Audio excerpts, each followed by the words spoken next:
Hello friends, কথা বলছি বাংলাদেশের চ্যাম্পিয়ন্স ট্রফি পারফরমেন্স নিয়ে। বাংলাদেশ অনেকেই খুশি, অনেকে দেখতেছে যে বাহ অনেক টাকা পাইছি, আমরা ষষ্ঠ হয়েছি।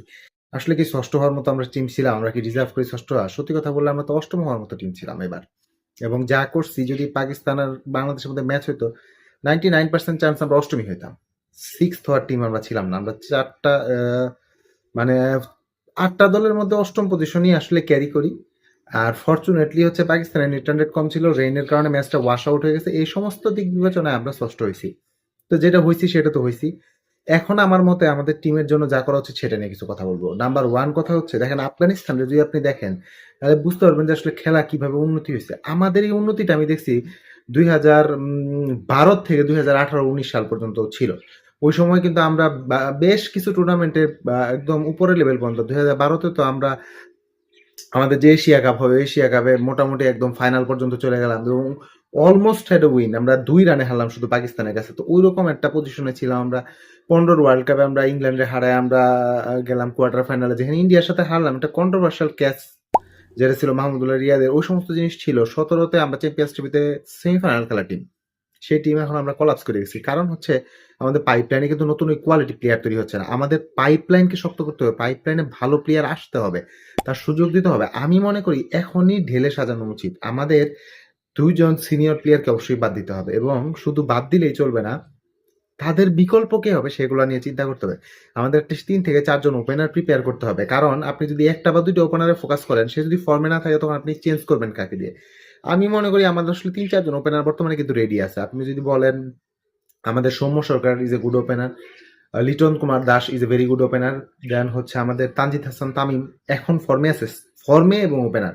বলতাম কি ফর্মে আছে, 25-30 রান করে। ওইটাকে জাস্ট ইমপ্রুভ করতে হবে যে ভাই আপনি 25-30 না, আপনি যেদিন ক্লিক করবেন সেদিন আপনি 50 to 60 রান স্কোর দেবেন। অ্যাটলিস্ট টার্গেট নেবেন হচ্ছে আপনি 11 বা 12 ম্যাচের মধ্যে একটা করে সেঞ্চুরি করবেন। আপনার এত বেশি সেঞ্চুরি দরকার, আপনি সব মিলে আমার দেশের ওপেনার যদি 20টা সেঞ্চুরি করে, দ্যাট ইজ এনাফ। সেটার জন্য 200 ম্যাচ খেলে 20টা সেঞ্চুরি করলেও চলবে। গড়ে প্রতি 10 ম্যাচে যদি একটা সেঞ্চুরি করে, সেটা আমাদের জন্য যথেষ্ট। এখন বলতে পারেন যে ভাই ইন্ডিয়া দেখেন কত ইম্প্রুভ করছে, কতটুকু ইম্প্রুভমেন্ট। এখন 150 কোটির লোক, তাদের যে ক্রিকেট ইনফ্রাস্ট্রাকচার, ওই দিকে তো আমাদের ইনফ্রাস্ট্রাকচার না। আমাদের তো এটা বুঝতে হবে, আমাদের হচ্ছে ঢাকা কেন্দ্রিক খেলা, আর ওদের হচ্ছে প্রত্যেকটা প্রদেশেই ভালো ভালো টিম তৈরি হয়, প্রত্যেকটা প্রদেশেই প্রপার খেলা হয়। তাহলে ওদের মতো আমরা আসলে ওইভাবে হতে পারবো না। আফগানিস্তানের লোকাল ক্রিকেট হচ্ছে আমাদের লোকাল ক্রিকেট অবস্থা খারাপ। তাহলে আপনি এখন কি করবেন? আপনার বুঝতে হবে যে আপনি লোকাল থেকে জিনিস ক্রিয়েট করবেন, আপনার লোকাল অবস্থা ভালো কি ক্রিয়েট করবেন।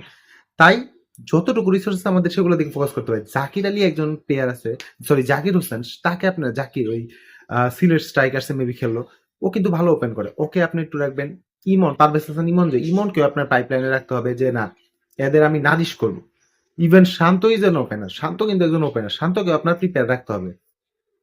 ওয়ান ডাউনের জন্য ধরেন শান্তকে আপনি রাখতে পারেন, ওয়ান ডাউনের জন্য সৌম্যকে রাখতে পারেন, এবং ওয়ান ডাউনের জন্য আরো যদি কোনো স্পেশালিস্ট ফোকাস প্লেয়ার পান যে ওয়ান ডাউনই খেলবে, যেমন আমাদের সাকিব 2019 বিশ্বকাপ খেলছে, এবং আমি মনে করি সাকিব বাংলাদেশের জন্য ওয়ান ডাউন হিসেবে বেস্ট প্লেয়ার।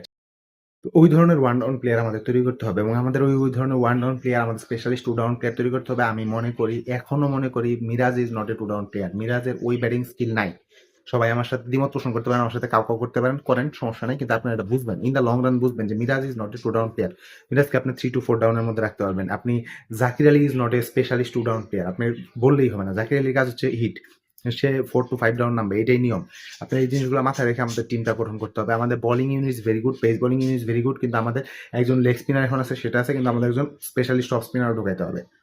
আমরা টিমটা যখন আমাদের ব্যাটিং এ শক্ত হয়ে যাবে, যে আমরা 6 জন ব্যাটসম্যান নিয়ে নামলেই চলে, আর আমার 5 জন বোলার নিয়ে আমি নামতে পারবো, তখন আমার টিম হবে শক্ত। 3 জন পেসার, একজন হচ্ছে রিশাদ হোসেন স্পিনার, আর একজন হচ্ছে অফ স্পিনার। বলতে পারেন অফ স্পিনারের কাজটা তো মিরাজ করে দেয়, তাহলে মিরাজ অলরাউন্ডার হিসেবে থাকুক। হ্যাঁ, আপনি সেটা পাবেন, সেই বোনাসটা আপনি পাবেন, কিন্তু মিরাজের পাশাপাশি আমার একটা অফ স্পিনার কথা চিন্তা রাখতে হবে। যেমন ধরেন আপনি নাসুমকে বলতে পারেন, অথবা হচ্ছে আপনি যাকেই নেন, একটা স্পেশালিস্ট অফ স্পিনার আপনার মাথায় রাখতে হবে। তো ওই জন্য আপনার 6টা প্লেয়ার এমন হতে হবে যে সেই 6 ব্যাটসম্যান আপনাকে একটা বাল্ক রান করে দিবে। তো যখন একটা 6টা প্লেয়ার আপনাকে বাল্ক রান করে দিবে, আর যদি আপনি 6টা প্লেয়ার বাল্ক রান চিন্তা না করেন, তাহলে আপনার যেটা চিন্তা করতে হবে যে আমার যে বোলার থাকবে তার মধ্যে যাতে অ্যাটলিস্ট একটা বা দুইটা বোলার গুড অলরাউন্ডার হয়। আপনার সাইফুদ্দিনকে আরো নারিশ করা উচিত। সাইফুদ্দিনটাকে আমরা শুধু শুধু নষ্ট করে ফেলতেছি। এটাকে নষ্ট করাটা একটা গ্রেট লস হবে। ধরেন মাশরাফি যখন ছিল আমার বেশি সাইফুদ্দিনের কাছ থেকে তো বেশি রানের দরকার নেই। সাইফুদ্দিন আমাকে যদি কুইক ফায়ার 25 থেকে 30 রান করে দেয়। 25 থেকে 30 রান মানে বুঝছেন আপনি যদি 30 রান করে সাইফুদ্দিন আরেকজন যদি সাথে 20 করে এটা 50 রানের পার্টনারশিপ হবে। আপনার 4, 5 বা 6 রাউন্ডের পর আপনার 50 রানের পার্টনারশিপ মানে হিউজ রান। তো আপনার এই জিনিসগুলো হলো ক্যালকুলেটিভ ভাবে আপনার করতে হবে এবং এইটা আমাদের মাথায় রেখে আমাদের টিমটাকে গঠন করা উচিত। 2027 এর ওয়ার্ল্ড কাপকে ফোকাস করে যদি আমরা সেটা করতে পারি তাহলে এটা আমাদের টিমের জন্য, আমাদের দলের জন্য সবকিছুর জন্য ভালো হবে। আশা রাখি বুঝতে পারছেন এবং যদি ভালো লাগে আমার ভিডিও অবশ্যই চেষ্টা করবেন যে একটা কমেন্ট করার জন্য, একটু শেয়ার করে দেওয়ার জন্য।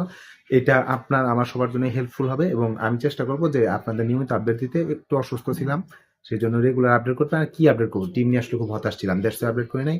রেসপেক্ট টু আফগানিস্তান টিম, তারা খুব ভালো খেলছে, তারা ডিজার্ভ করতো আসলে যাওয়ার জন্য, সেমিফাইনালে যাওয়া তারা ডিজার্ভ করতো। এই ইংল্যান্ড যদি এরকম একটা টোটাল ব্লান্ডার না করে বসতো তাহলে হয়তো বা তারাই চলে যেত। আর অস্ট্রেলিয়া আবার শো করছে যে মরা টিম নিয়েও কিভাবে এত উপরে উঠা যায়।